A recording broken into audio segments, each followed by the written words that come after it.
આગામી 26 એપ્રિલે રાજ્યમાં સ્થાનિક સ્વરાજની ચૂંટણીઓ માટેનું મતદાન યોજાનાર છે, જેને લઈને તંત્ર દ્વારા તડામાર તૈયારીઓ કરવામાં આવી રહી છે. બનાસકાંઠા જિલ્લામાં પણ 10 તાલુકાની 240 તાલુકા પંચાયતની સીટ, 48 જિલ્લા પંચાયતની સીટ, 3 નગરપાલિકા માટે મતદાન યોજાશે. મતદાન સુચારુ અને વિશ્વસનીયતા સાથે યોજાય તે માટે ચૂંટણીમાં ફરજ બજાવનાર પ્રિસાઇડિંગ, આસિસ્ટન્ટ પ્રિસાઇડિંગ તેમજ પોલિંગ ઓફિસર્સની તાલીમ દાતા ખાતે યોજવામાં આવી. જો કે આ વખતે ચૂંટણીઓ માટેનું મતદાન ઈવીએમ મશીન દ્વારા યોજવામાં આવશે.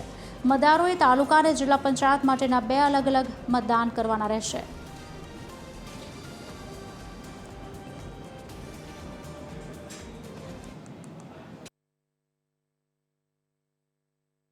દાતા તાલુકા જિલ્લા પંચાયત અને તાલુકા પંચાયતનું સામાન્ય ઇલેક્શન હોય તો પ્રાથમિક વિભાગમાં 589 અને હાઈસ્કૂલ વિભાગમાંથી 95 શિક્ષકો, એમ ટોટલ 684 શિક્ષકોને આજે પ્રિસાઇડિંગ ઓફિસર, પ્રથમ મતદાન અધિકારી અને બીજા મતદાન અધિકારી અને એફપીઓની તાલીમ યોજવામાં આવી છે.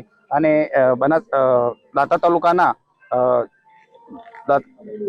દાતા તાલુકાની અંદર 20 તાલુકા પંચાયતની સીટો અને જિલ્લા પંચાયતની 4 સીટોનું અને ટોટલ દાતા, હડાદ અને અમીરગઢમાં ટોટલ 56 સીટોનું ઇલેક્શન થવા જઈ રહ્યું છે. ત્યારે ચુસ્ત પોલીસ બંદોબસ્ત વચ્ચે અને યોજાનાર છે.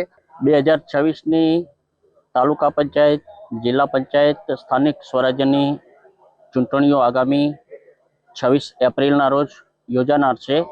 પ્રથમ તબક્કાની પ્રિસાઇડિંગ ઓફિસર, પોલિંગ 1, એફપીઓ ની જે તાલીમ છે એ તાલીમનો 2 દિવસનો કાર્યક્રમ માન્ય મદદનીશ કલેક્ટર સાહેબ અને પ્રાંત અધિકારી શ્રી દાંતા દ્વારા નિશ્ચિત કરવામાં આવેલ છે.